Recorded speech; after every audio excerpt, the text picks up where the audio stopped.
Start spreading the news. I'm leaving today. I want to be a part of it. New York, New York. Trump moved to a Manhattan apartment, determined to drag his father's business into the big league. You came to Manhattan, you were like this pipsqueak. You said, I'm a developer, give me your money, give me your trust. You had nothing to show for it, right? I had very little to show for it, other than I did a good job with my father in Brooklyn, and we did really, I did a lot of good jobs out there, and so when I came into Manhattan, I felt confident.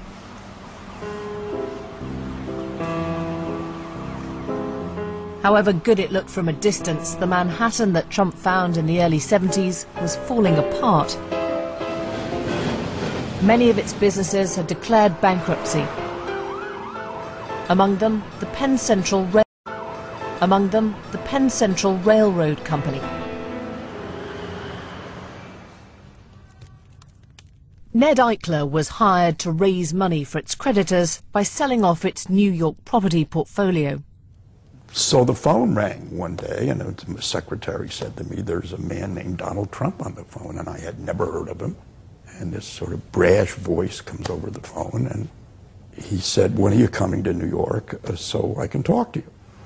Trump had big ideas. He said he wanted to develop one of the huge properties Eichler was disposing of.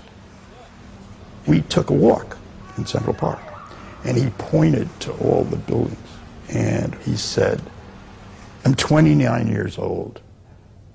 I'm going to be bigger than anybody in New York in 5 years.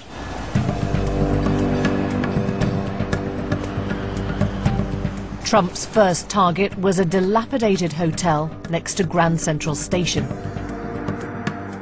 Der Scott, a young architect, found himself caught up in Trump's ambitions. The Commodore Hotel was a rundown, really derelict building at one of the prime locations in New York City. It was absolutely the worst building possible. Donald saw an opportunity. Here was a young man who nobody had heard of, telling people he was a developer. He didn't have a building to his name. And yet, by sheer force of will, he managed to persuade the bankers lent him millions and a major hotel chain to sign up to his promises. Trump gutted the inside of the building and clad the outside in a layer of reflective glass. He borrowed $120 million to transform the old Commodore into a new and defiantly modern Grand Hyatt hotel. He already had lots to say about his achievements. The Art of the Deal was part autobiography, part self-help book, a kind of power of positive thinking for the 1980s. What do you think people are going to get out of it if they read it? People don't deal in multi-billion-dollar buildings. I mean, what can someone at home on a $30,000 It's really a study of life, Kathleen. How to do it and how to really make life. How to make life. How to make life. How to be with life and how to live with life. And the formula seemed to work. Trump's business went into overdrive with more buildings, a massive yacht, even a Trump airline. Life was very exciting.